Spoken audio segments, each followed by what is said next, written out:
नमस्कार मित्रों, आप सभी को ऋषि पंचमी की शुभकामनाएं। हिंदू पंचांग के अनुसार भाद्रपद माह के शुक्ल पक्ष की पंचमी तिथि को ऋषि पंचमी व्रत रखा जाता है। यह पर्व श्री गणेश चतुर्थी के एक दिन बाद मनाया जाता है।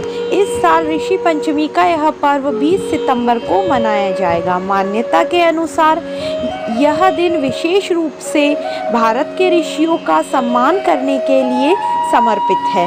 ऋषि पंचमी के दिन ब्राह्मणों को दान दक्षिणा देने का बड़ा महत्व है। साथ ही ऋषि पंचमी के दिन व्रत करने से जाने अनजाने में हुई गलतियों से भी माफ़ी मिलती है। ऐसे में चलिए जानते हैं ऋषि पंचमी के मुहूर्त, पूजन विधि और पौराणिक कथा के बारे में। ऋषि पंचमी का महत्व।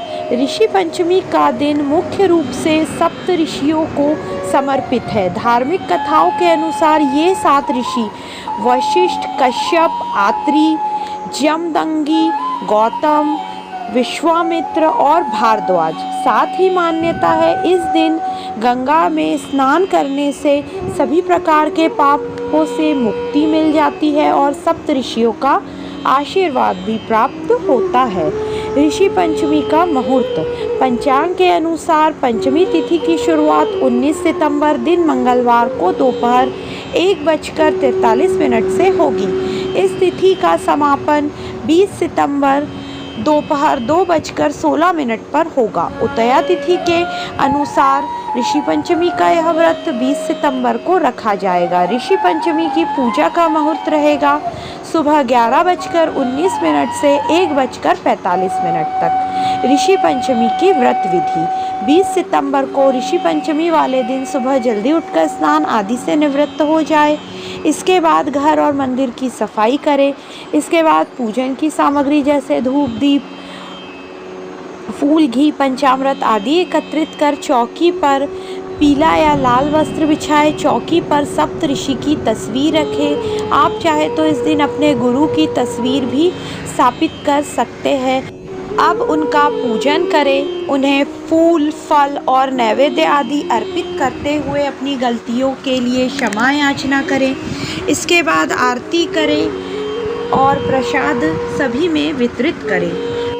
सतयुग में विदर्भ नगरी में शैलजीत नामक राजा हुए थे। वे ऋषियों के समान थे। उन्हीं के राज में एक कृषक सुमित्र था। उसकी पत्नी जयश्री अत्यंत पवित्रा थी। एक समय वर्षा ऋतु में जब उसकी पत्नी खेती के कामों में लगी हुई थी तो वह रजस्वला हो गई। उसको रजस्वला होने का पता लग गया, फिर भी वह घर के कामों में लगी रही। कुछ समय बाद वह दोनों स्त्री पुरुष अपनी अपनी आयु भोग कर मृत्यु को प्राप्त हुए। जयश्री तो कुतिया बनी और सुमित्र को रजस्वला स्त्री के संपर्क में आने के कारण बैल की योनि मिली। क्योंकि ऋतु दोष के अतिरिक्त इन दोनों का कोई अपराध नहीं था, इसी कारण इन दोनों को अपने पूर्व जन्म का समस्त विवरण याद रहा। वे दोनों कुतिया और बैल के रूप में उसी नगर में अपने बेटे सुचित्र के यहाँ रहने लगे। धर्मात्मा सुचित्र अपने अतिथियों का पूर्ण सत्कार करता था। अपने पिता के श्राद्ध के दिन उसने अपने घर ब्राह्मणों को भोजन के लिए नाना प्रकार के भोजन बनवाए। जब उसकी स्त्री किसी काम के लिए रसोई से बाहर गई तो एक सर्प ने रसोई की खीर के बर्तन में विष वमन कर दिया। कुतिया के रूप में सुचित्र की माँ कुछ दूर से सब देख रही थी।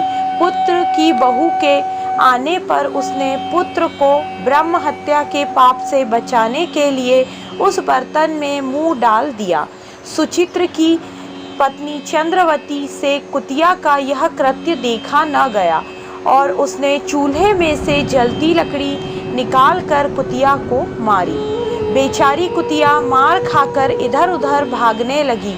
चौके में जो झूठन आदि बची रहती थी वह सब सुचित्र की बहू उस कुतिया को डाल देती थी, लेकिन क्रोध के कारण उसने वह भी बाहर फेंकवा दिया। सब कुछ खाने का सामान फेंकवा कर बर्तन साफ करके दोबारा खाना बनाकर ब्राह्मणों को खिलवाया।